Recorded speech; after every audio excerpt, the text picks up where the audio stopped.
Tell you what. Now, to balance the scale, I'd like to talk about some things that bring us together. Things that point out our similarities instead of our differences. Because that's all you ever hear about in this country is our differences. That's all the media and the politicians are ever talking about, the things that separate us, things that make us different from one another. That's the way the ruling class operates in any society. They try to divide the rest of the people. They keep the lower and the middle classes fighting with each other so that they, the rich, can run off with all the fucking money. Fairly simple thing, happens to work.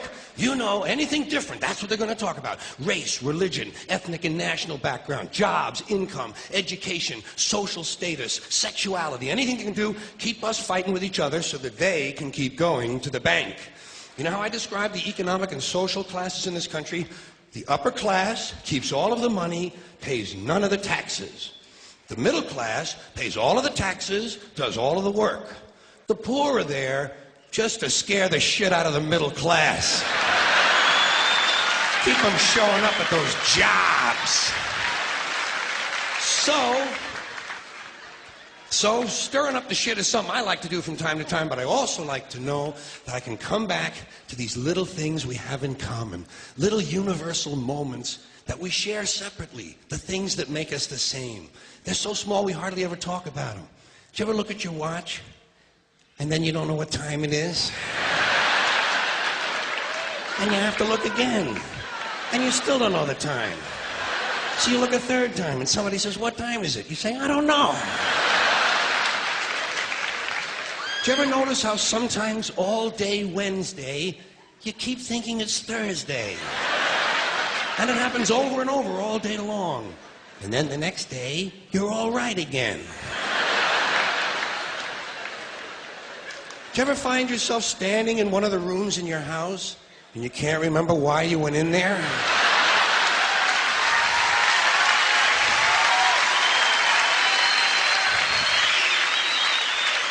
And two words float across your mind: Alzheimer's disease. You ever been talking to yourself and somebody comes in the room and you have to make believe you were singing? And you hope to God the other person really believes there's a song called "What Does She Think I Am? Some Kind of Putz?" Little experiences we've all had. You ever been sitting in a railroad train in a station and there's another train sitting right next to you and one of them starts to move and you can't tell which one it is?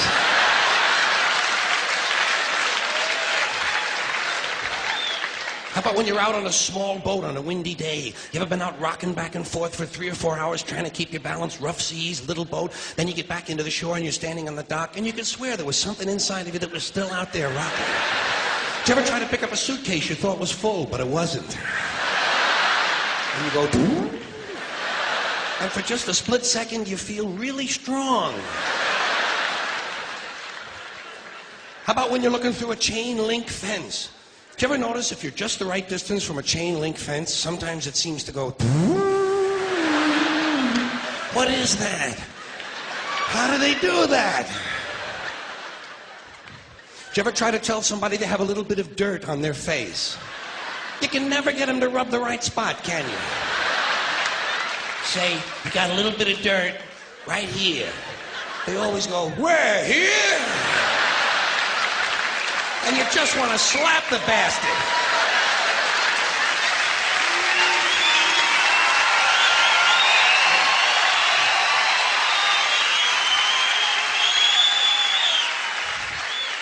Do you ever notice how awful your face looks in a mirror in a restroom that has fluorescent lights? Every cut, scrape, scratch, scar, scab, bruise, boil, bump, pimple, zit, wart, welt, and abscess you've had since birth all seem to come back at the same time. And all you can think of is, "I gotta get the fuck out of here!"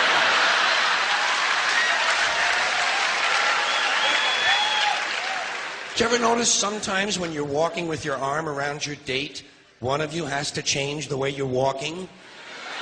Men and women don't walk the same. One of them has to change. Either the man has to walk like this,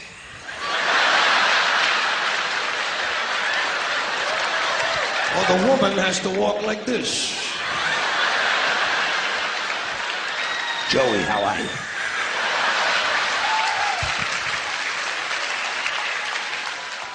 How about when you're going up a flight of stairs and you think there's one more step?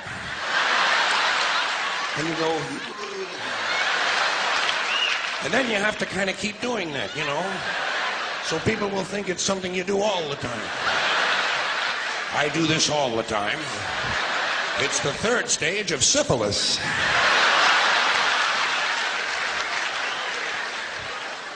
Same thing happens when you're going down the stairs. You could swear there was one more step. Holy shit. My hips are in my chest.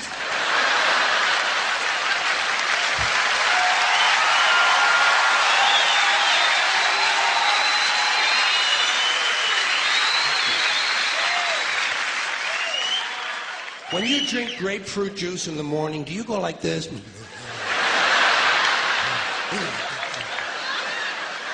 I do too.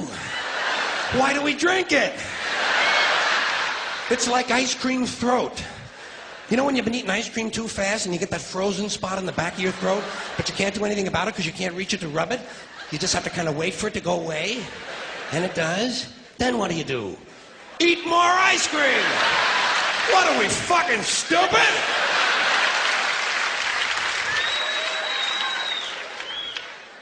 Did you ever fall asleep on a late afternoon and wake up after dark and you don't know what goddamn day it is?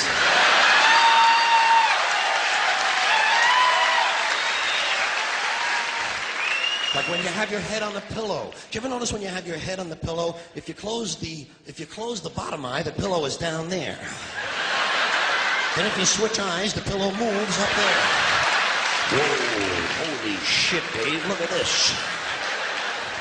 The mystery of the moving pillow. I think it's related to the chain link fence mystery myself. Do you ever have to sneeze while you're taking a piss? It's frightening, isn't it? It's frightening because actually you can't do it. It's physically impossible to sneeze while pissing. Your brain won't let it happen. Your brain says, stop pissing! We're going to sneeze now! Because your brain knows you might blow your asshole out.